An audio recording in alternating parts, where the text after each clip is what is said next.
Radio Red de RCN. Grandes audiencias en la hora de la verdad, al oído.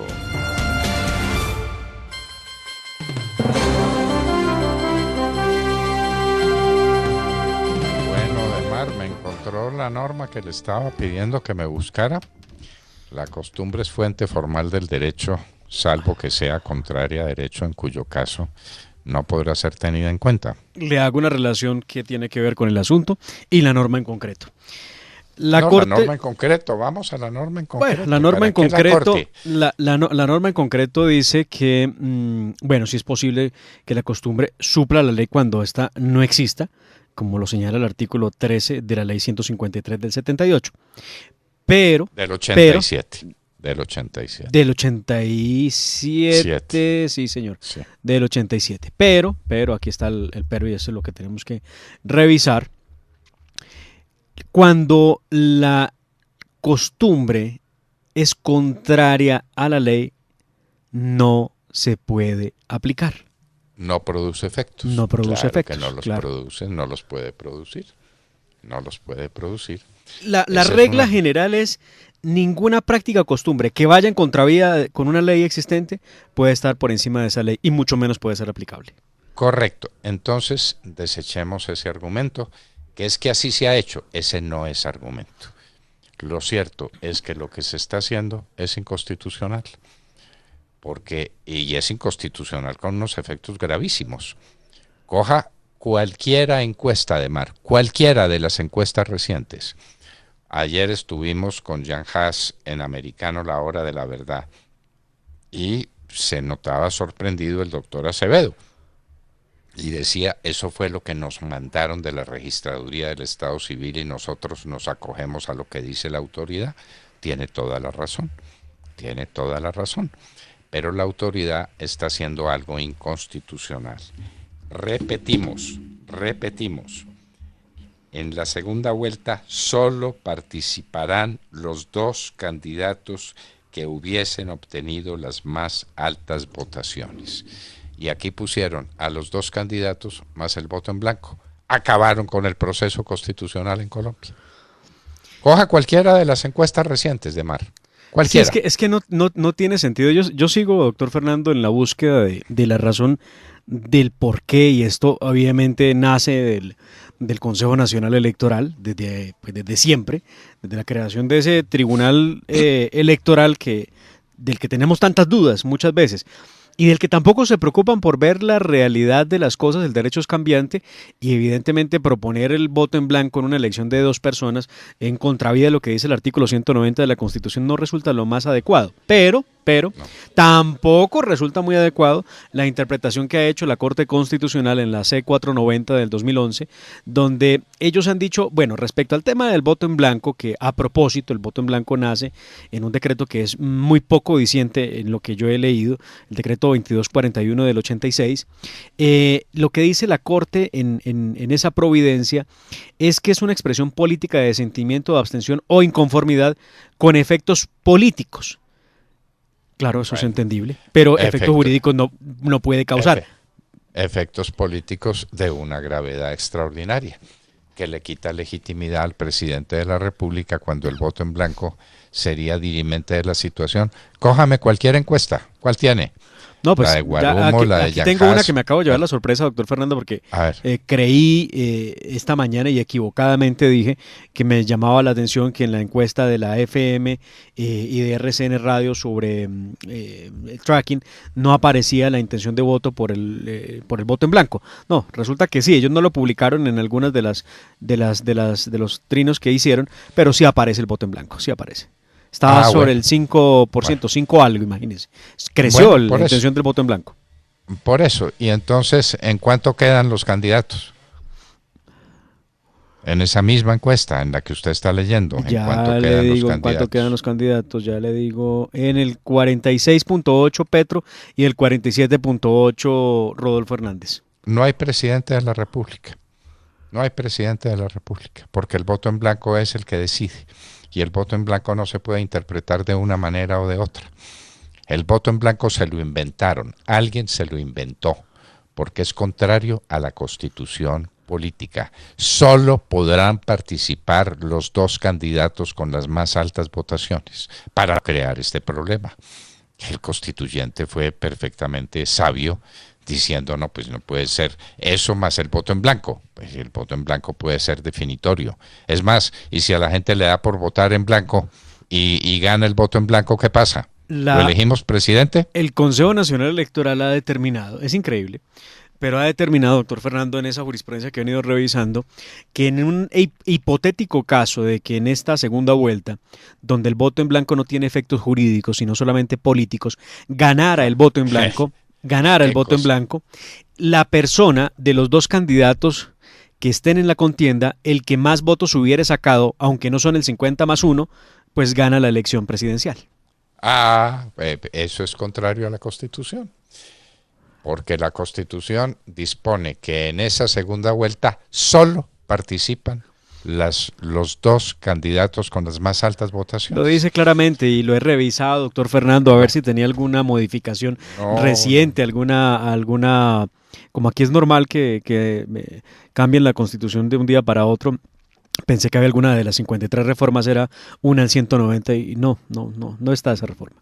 No está esa reforma, no está esa reforma, están violando la ley con unos efectos gravísimos, porque ya Petro dijo que no aceptaba el resultado, y si queda como usted nos lo acaba de leer, 47-46 más 5, eso es una revolución, así sencillamente, porque el del 46 va a decir, en ese 5% está mi mayoría.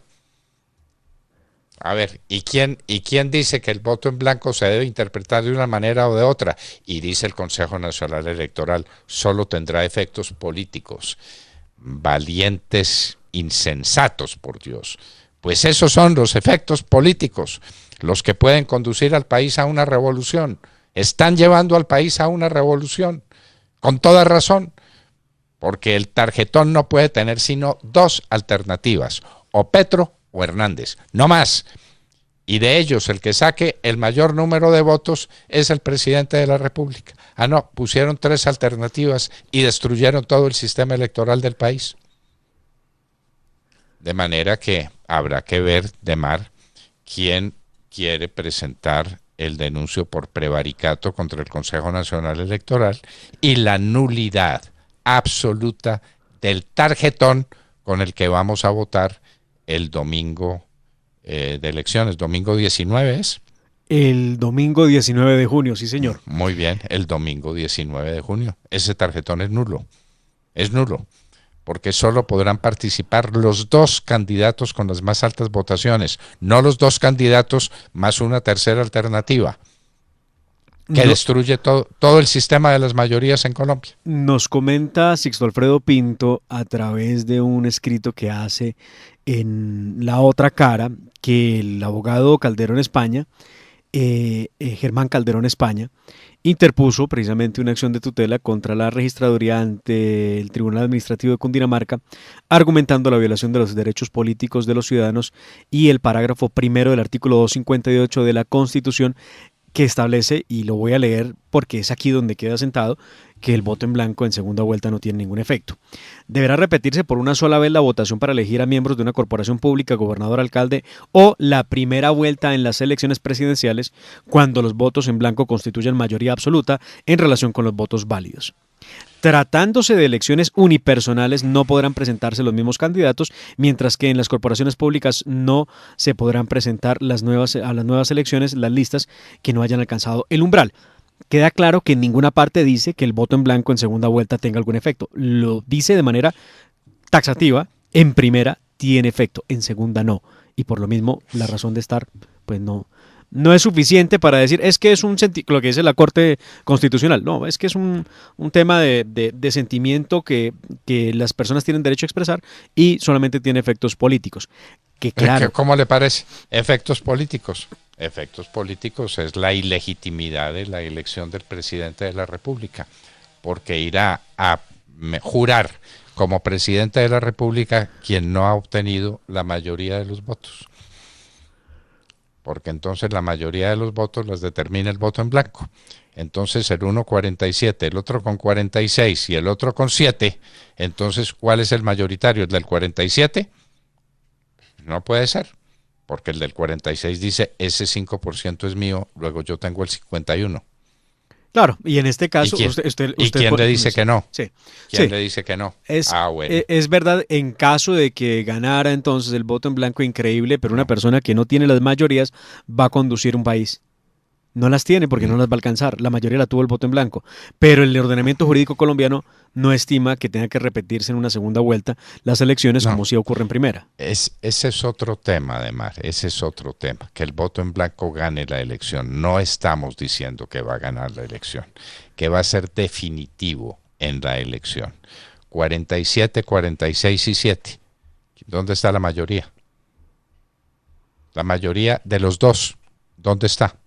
En el 47, y el 46 no tiene derecho a decir ese 7% es mío. Claro, los dos se lo disputan, claro. Bueno, claro. Los dos se lo disputan, entonces habrá que hacer una nueva elección para determinar ese voto en blanco por quién fue. No, acabaron con el sistema constitucional colombiano, acabaron. Esto es un problema de unas dimensiones interesantes para investigarlo. Yo ayer, doctor Fernando, a propósito del voto en blanco, me puse juicioso a revisar algunas elecciones en el continente y esto no sé si me da tranquilidad o más bien me la quita. En Chile, en la elección de Boric, el voto en blanco no significó nada, fue el 0,29% de los votos en segunda vuelta y Boric pues quedó presidente. En la Argentina, en el 2019, el voto en blanco logró el 1,58% de los votos, lo que significa que, al igual que en el caso de Chile, el voto en blanco tampoco fue determinante. En Venezuela, el voto en blanco tampoco fue determinante en las elecciones para el 2018-19, ya no recuerdo la fecha. El 1,89% fueron votos en blanco. En Honduras, con Xiomara Castro, el voto en blanco representó el 2,23%. En Colombia, en estas que acaban de pasar, el 29 de mayo el voto en blanco, y perdónenme ustedes, lo tengo aquí en la cabeza de memoria, se acerca al 3% y no es más que eso. Nunca habíamos tenido, a puertas de a un par de semanas de las elecciones, un voto en blanco que revistiera tanta importancia. Está muy alto, porque Jan Haas lo pone en el 13% y Tracking lo pone en el 5%. Sigue siendo muy alta la intención del voto en blanco. Pero Ademar, no confundamos a la gente, por favor. No confundamos a la gente. El tema es que vamos a declarar electo un presidente que no tuvo la mayoría de los votos. Porque el tarjetón tiene 3 posibilidades. 3, no 2, 3. Y la gente vota como le da la gana. Y entonces vota por un candidato que tiene mayoría sobre el otro. Pero el tercer tarjetón, la tercera casilla, sí. La tercera casilla es la que determina la mayoría. Y esa tercera casilla, ¿quién la interpreta? ¿Y cómo se interpreta? Esa tercera casilla no puede existir. Dice la Constitución, solo podrán concurrir las 2 más altas votaciones. Las 2 no es lo mismo que 3, ¿verdad? Pero, por favor. Bueno, muy bien. ¿Qué es que eso ya ha ocurrido antes? Lo que le he dicho tantas veces. La costumbre, siendo antijurídica, no constituye ley de ninguna manera. De ninguna manera. Aquí lo más grave es que inclusive unos sectores muy bien organizados que no precisamente son de la izquierda, que están diciendo que ante su impedimento moral de votar por el candidato que compite con Gustavo Petro, votarían en blanco. Pues le diría, yo sería mucho más práctico, entonces mejor no voten. No, mejor no voten, no. Es que si tengo la alternativa de votar en blanco, pues voto en blanco. Y voto en blanco y constituye la mayoría, según cómo se interprete en un sentido o en otro. Nada menos que eso. Entonces Fajardo dice, es posible que vote en blanco. No es posible. De acuerdo a la Constitución no es posible. O vota por el uno o vota por el otro. ¿Qué alternativa le queda? No vote, absténgase, pero no le dan la alternativa de votar en blanco, eso sí, sin efecto ninguno. ¿Pero qué es eso, por Dios? Es una contradicción inadjectio, una contradicción en los términos. Vote, pero su voto no significa nada. No, claro que significa. Entonces, de mar, estamos a las puertas de una situación de unas dimensiones y de una gravedad extraordinaria, y a ver quién quiere poner el denuncio por el delito de prevaricato y quién puede pedir inmediatamente la suspensión provisional de un tarjetón, que es una manifestación de voluntad que viola el artículo de la Constitución que dice que solo podrán concurrir los 2 candidatos con la más alta votación. Lo dice específicamente la Constitución. El texto de la Constitución no deja duda. Son los 2 candidatos con la más alta votación, no los 2 más el voto en blanco. Pero hágame el favor. Bueno, entonces, esto pues es de una gravedad extraordinaria. ¿Qué tenemos? Que el dato de lo que nos cuesta la JEP a los colombianos, la JEP. La JEP es un remedio de corte que surgió del acuerdo con las FARC. ¿Cómo le parece? El acuerdo entre el Estado soberano de Colombia y el Estado soberano de las FARC. Crearon la JEP. Y eso no ha sido gratis. ¿Cuánto ha costado la JEP? Pues vea, doctor Fernando, una investigación de la senadora María Fernanda Cabal entrega los datos de cuánto le ha costado a los colombianos desde el año 2018, que empezó a funcionar la JEP, al año 2022, esa Jurisdicción Especial para la Paz. En total, ha costado la JEP 1.439.872.312, perdón, 1.400.000.000.000 para redondearlo, 1.400.000.000.000 de pesos le ha costado la Jurisdicción Especial para la Paz a los colombianos. ¿Por qué? Porque en el 2018 se gastó en la jurisdicción 132.682 millones de pesos, en el 2019 284.585 millones de pesos, en el 2020 el presupuesto fue de 310.158 millones de pesos, en el 2021 de 337.000 millones de pesos, y así ha ido aumentando hasta llegar a 374.898 en el año 2022. Entonces, le resumo, en el 2018 la Jurisdicción Especial para la Paz le costó a cada uno de los colombianos que pagan sus impuestos 132.682 millones de pesos. Hoy, en el año 2022... De entonces, además. Esos 136.000 hoy son mucho más. En términos de valor presente, que es como hablamos los economistas, eso es mucho más que la cifra que usted está dando, porque cada cifra hay que corregirla de acuerdo a la inflación de cada año. Y entonces usted tiene esos 132.000 del 2018, atrayéndolos a valor presente, más esos 374.000, el doble, un poco más del doble de lo que costó en 2018 hoy. El caso es que a final de cuentas son más de 1.400.000 millones de pesos lo que le ha costado a los colombianos la Justicia Especial para la Paz. Y la gran pregunta que se hace la senadora Cabal es ¿dónde están los fallos condenatorios, las sentencias, dónde está la reparación a las víctimas, dónde está la razón de ser de la justicia transicional en Colombia, si lo que hemos visto por ahora son los aplazamientos a los que tenemos que hacernos cargo los demás por cuenta de que la FARC dice que están amenazadas, que tienen miedo de ir a ver la cara de sus víctimas, y las víctimas pues tienen que aguantárselo todo. Es increíble, doctor Fernando, la cantidad de dinero, pero con todo y este 1,5 billones de pesos que se ha invertido en la Justicia Especial para la Paz, los señores de Comunes dicen que el acuerdo fue hecho trizas y que no les han cumplido. ¿Les parece poca cosa el tribunal que diseñaron en La Habana con el gobierno Santos funcionando y con un presupuesto que alcanza los 370.000 millones de pesos al año? Me parece que es bastante.